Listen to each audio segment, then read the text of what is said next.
Welcome to mutual fund investor. और आज हम बात करेंगे। कुछ लोगों की क्वेरी थी लमसम इन्वेस्टमेंट के बारे में कि हम लमसम इन्वेस्टमेंट कब करें, कैसे करें और कब कब करना चाहिए। और क्वेरी बनती भी है। जैसे कि आपको पता ही है कि बहुत दिनों से मार्केट गिरते जा रहा। शायद एक दो दिन से मार्केट में थोड़ा पॉजिटिविटी दिख रही, लेकिन ये ट्रैप भी हो सकता है।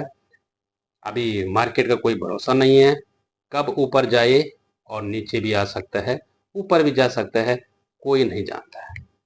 तो आज हम बात करेंगे लमसम इन्वेस्टमेंट। सही दोस्तों, इसके टॉपिक हम बाद में करें। पहले दोस्तों, इन्वेस्टमेंट कितने तरह के होते हैं। जैसे कि आप लमसम कर सकते हैं, एसआईपी कर सकते हैं और एसटीपी कर सकते हैं। जैसे कि एसआईपी सिस्टमेटिक इन्वेस्टमेंट प्लान, आप हर महीने अपनी सेविंग अकाउंट से मान के चलते हैं 5,000 रुपये कटवा लेते हैं, ऑटो पे करते हैं। और वहाँ से आप हर महीने कितने भी साल, 5 साल, 10 साल, 15 साल, 20 साल, आप जो तो एसआईपी चलाते हैं। एसआईपी चलाते रहेंगे तो वो आपका एक बार अच्छा वेल्थ क्रिएशन होगा, जबकि एसआईपी ही गुड इन्वेस्टमेंट माना जाता है। क्योंकि दोस्तों, मार्केट ऊपर हो या नीचे हो, इससे कोई फर्क नहीं पड़ता है। लॉन्ग टर्म इन्वेस्टर के लिए कोई फर्क नहीं पड़ता है। क्योंकि दोस्तों, आपने जो महीने में, मंथली में एक बार जो ऑटो पे सेट कर रखा है, वो अपने आप करता जाएगा लॉन्ग टर्म के लिए, और इससे आपको फायदा ही होगा। दूसरा बात है दोस्तों एसटीपी। एसटीपी एक उन इन्वेस्टर के लिए बहुत ही लाभदायक है जो कि इक्विटी मार्केट में एक बार लमसम करने में जिनको नॉलेज नहीं है और डरते हैं कि यार हमको हमारा पैसा कहीं माइनस में ना चला जाए, पैसा डूब ना जाए, पैसा हमारा मार्केट गिर जाए, और हमारा जिनको थोड़ा सा भी रिस्क नहीं ले सकते हैं, उनके लिए बहुत ही ज़बरदस्त है एसटीपी। जैसे कि दोस्तों, एसटीपी का मतलब होता है कि आप हर टाइम, जैसे कि आप किसी एक फंड चुन लो। जैसे कि आप लिक्विड फंड, ये लिक्विड फंड में ही डाल दिया। आप एक लमसम अमाउंट लिक्विड फंड में डाल दो। जैसे कि आपके पास जितना भी बड़ा अमाउंट हो सकता है आपकी कैपेबिलिटी के हिसाब से, 1 लाख भी हो सकता है, 1 करोड़ भी हो सकता है, 10 लाख भी हो सकता है। ठीक है दोस्तों, आपने एक बार लिक्विड फंड में डाल देना है। वहीं पर ऑप्शन आ जाता है एसटीपी का। जैसे कि एसआईपी का और लमसम का ऑप्शन आता है, वैसे ही एसटीपी का ऑप्शन भी वहाँ पर आ जाता है। वहाँ पर आप चुन सकते हैं कि आपने एसटीपी कौन से फंड में ट्रांसफर करना है। अब आपको डिटेल में समझाता हूँ इसकी। जैसे दोस्तों, आपने एक लिक्विड फंड में डाल दिया, 10 लाख रुपए लिक्विड फंड में डाल दिया, वहां पर ऑप्शन आ गया। तो दोस्तों, वहां से आपको लिक्विड फंड में, आपको पता है लिक्विड फंड में बिल्कुल रिस्क नहीं होता है, एकदम बहुत ही कम रिस्क होता है। आपको वहां पर रिटर्न भी बहुत कम मिलता है। लेकिन दोस्तों, जो वहां पर आपका जो रिटर्न आपको मिलेगा, उस रिटर्न को आप मंथली भी, और कितने टाइम तक, कितने साल तक आपने वो एसटीपी करवाना है।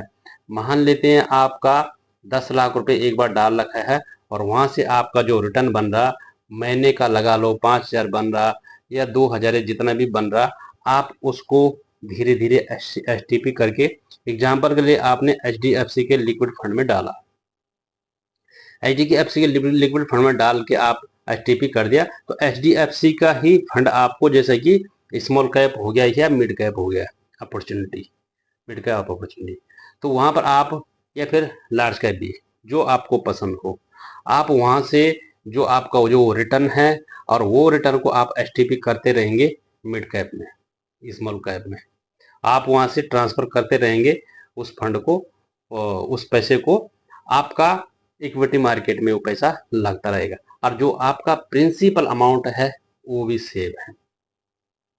और दोस्तों, आपको बिल्कुल भी घबराने की जरूरत नहीं है, क्योंकि आपको जो यहाँ पर मिल रहा, ये सिर्फ उनके लिए है जो डरते हैं कि दोस्त कि किस तरह से हमको हमारा पैसा कहीं डूब न जाए, वो ये उनके लिए सही है। ठीक है दोस्तों, और ये गुड अपॉर्चुनिटी भी है, बहुत बढ़िया ऑप्शन भी है। सही है, तो आप वहाँ से इधर ट्रांसफ़र करते रहेंगे, और आप जो आपको इक्विटी मार्केट में पैसा लगेगा उसका जो इंटरेस्ट, उस पे भी आपको इंटरेस्ट फिर मिलता रहेगा। ये बहुत अच्छा ऑप्शन है, बहुत बढ़िया तरीका है, अगर आप बिल्कुल भी रिस्क नहीं लेना चाहते हैं। ठीक है दोस्तों, अब आते हैं मेन मुद्दे पे, लमसम अमाउंट। अब आपने लमसम करना कैसे है? देखो दोस्तों, लमसम आप देखो, जैसे अभी का टाइम है, तो अभी का टाइम बेस्ट है लमसम करने के लिए। लेकिन लमसम भी कब करना चाहिए और कितना करना चाहिए? जैसा मैंने बताया कि टाइम तो अभी राइट है, लेकिन आपको एकदम ही पूरा पैसा नहीं डालना चाहिए।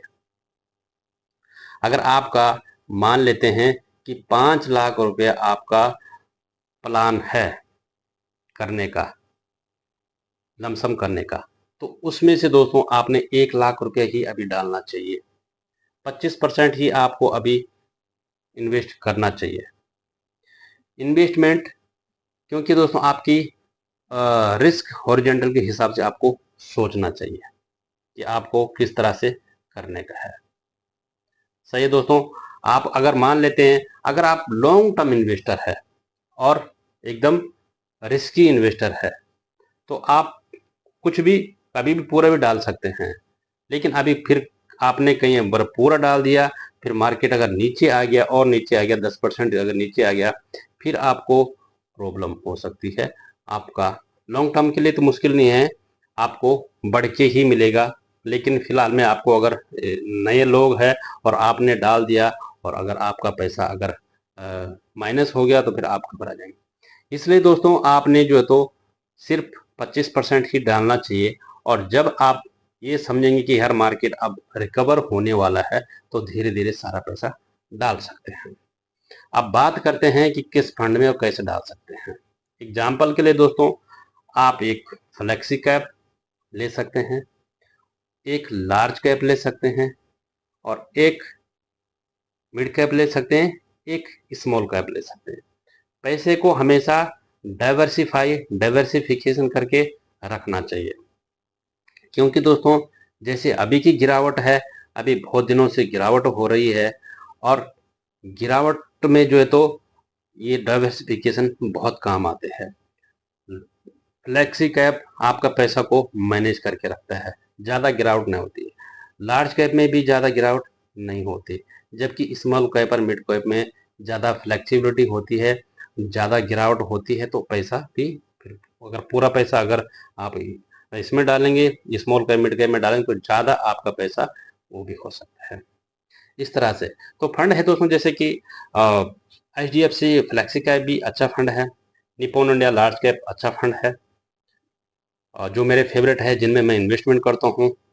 और बंधन स्मॉल कैप है, और मोतीलाल ओसवाल मिड कैप है, इनका जिनमें मैं इन्वेस्टमेंट करता हूँ। आप चाहे तो कर भी सकते हैं। चलिए दोस्तों, थैंक यू।